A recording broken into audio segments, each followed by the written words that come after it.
All right, hello. I wanted this video to get out. I was about to go to bed because it's like 11:30 something, and I just so happened to come past a video of this this mom. She's with the 12-year-old son. I think it's her stepson. And what she does is that she gets on social media. I don't know if it's Facebook or IG or whichever one, but it's social media. And then what she does is she says all the things that he's doing, the things that got him in trouble, which is that he's smoking weed, and then after he was smoking weed, he's got straight F's in school. And so what she then after that decides to go and start telling about how she's going to discipline him. And one of the things she do is on social media, she cuts his hair. So she cuts a bald spot on his head and then starts cutting around so it can look like, George Jefferson type haircut. And does that. And then says how she's gonna be whipping him every day. So he's gonna get a whipping before school, after school. Then she's gonna summer is written off and all of those things. And so I would be a complete, I just letting you all know, I would be a complete hypocrite if I didn't speak against that. Because I work in child behaviors. I work in it, study it. And then the thing about it is that I actually have helped moms deal with their child, deal with the discipline of their child. I have. So let me say this, especially to my moms who are dealing with discipline, who's dealing with a child with behaviors. The first thing that you definitely, one of the worst things that you can do that does not help most of the time. So if it does help, you were lucky. Let me say that again. When it comes to statistics, humiliating your child does not work as well as you think it does. Now, there are specific types of behaviors where you do use a strategy that's close to that, but that's not what she was doing. So I'm letting you understand what she was doing. She definitely, the problem to me was she was so busy looking at the behavior that she did not hear that he has a problem. He needs a better mentorship. If a 12-year-old boy, and I'm giving you this sign, so for all my moms out there, and say like this sounds something similar, to where you sitting here, you seeing that, because I've come across 10-year-old boys that smoking weed. So this is not something new that I'm coming across. If a young man, if that young boy is sitting there smoking weed at that young age, let me say this here. It's not whipping him that's going to solve the issue. First of all, for him to be that young, it's a learned behavior. So where is he learning it from? That's the first thing. So you got to start stretching out to you got to start looking at his community, his friends. You got to start looking at those things. That's where one part of the problem is. Whipping him, I'm not about to sit here and go and tell nobody not to whip your child. That's not what I do. But the one thing I will say is that that can't be the only remedy. Punishing him cannot be the only remedy of sitting here dealing with that. Because that young man, and I'm hoping the mom is actually looking at this video, that young man needs far much more than what you were sitting there giving him. That's the one thing I'm letting you understand. You sitting here humiliating him, cutting his hair, and then going to sit here and going to tell all of that stuff that you're doing on social media. Stop doing that. Don't put your kid up there on social media to sit here and humiliate, because now what you also have done, which if there was a chance that it was there, you've also added depression. So there's a chance that now, after his brain starts processing what's going on, it's going to lower his self-esteem. What it was is that he was trying to find a way to connect. He was trying to find a way. So because he's looking for something, then that's when he needs a better mentorship. He needs to sit here and he needs an outing. He needs to stay busy. He needs to get those things. Talk to him. Sit here and get him. He may need some counseling. Get him some counseling. But to sit here and go and humiliate him in social media does not always, it's not going to help in most cases. It really, really won't. That's one of the things that I was like, I'm watching her and I'm watching what she's doing to this young man, and it's definitely not a good thing. It's what she thinks she's doing. Cussing him out, so belittling him. So what you're doing is that you're actually sitting here making sure that this is what he can accept from society. You put him in danger of saying, this is what I am. This is all that I am. You're putting him in danger for accepting that. What he needs a broader place to see better examples. That's what he needs. He sees this and he relates to this. Take him from this and put him here. That's what he most likely needs. He does not need to sit here and go and say, okay, well, I'm gonna put you in front of your friends. I'm gonna put you in front of everybody in the world, because now here it is, a stranger, me, is sitting here watching that young man sit here and get humiliated.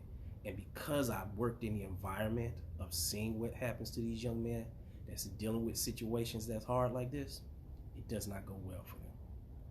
Just to let you understand, young black males are one of the highest undiagnosed with depression.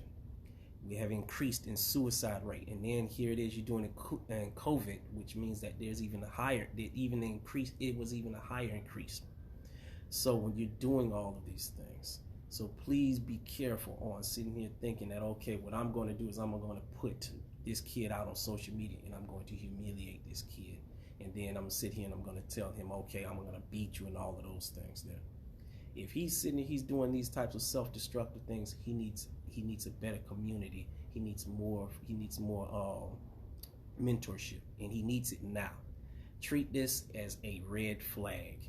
Stop sitting here grabbing the belts. And that's one of the things that I want to say to moms. I'm tired of watching my young boys. Seems like that society, the first thing that we got to do to these young black boys is beat them. I've seen enough of it. I've seen enough young boys get treated as if there is no other type of strategy to use for them. That hurts. I've seen enough of it. I've seen a 9-year-old boy suffer from depression, and they can't diagnose it because it's too young, but I know what it looks like. So to sit here and go after this 12-year-old boy and then have him to sit here and now put him on video to go in and now humiliate him at age 12, you're not helping this young man. You're not helping him. Get him into mentorships. Get him to where he can now express himself, not sit here and now tell him to hold in what it is that he needs to express. If he's 12 years old smoking weed, he's learned that from somewhere. So that's what you need to look for. I'm not going to sit in. I'm nowhere near telling somebody that you can't sit there and you whip your child, whatever it is. But I can say, here are the dangers and here are the damages that you can cause that you can cause for this kid. Whipping him, and you're not talking to him, you're not putting him anything, you're not sitting here. What you need to do is, and what I feel society needs to do, especially because I work in the program, society needs to start learning how to come up with great process of how to discipline our children. Because what happened is that we get stuck into this reinforces of power struggle. I'm going to push you, you're going to push back, and then I'm going to keep doing that when the family dynamics have changed. It's not the same way. And just to let you all understand, that old stuff is because we had more family around us. And I'm not just talking about dad. We had a system of family to sit here and support a child. And it's not that way today. So that's one of the reasons why a lot of kids are going through so many problems they're going through, is because the family dynamics has changed so much.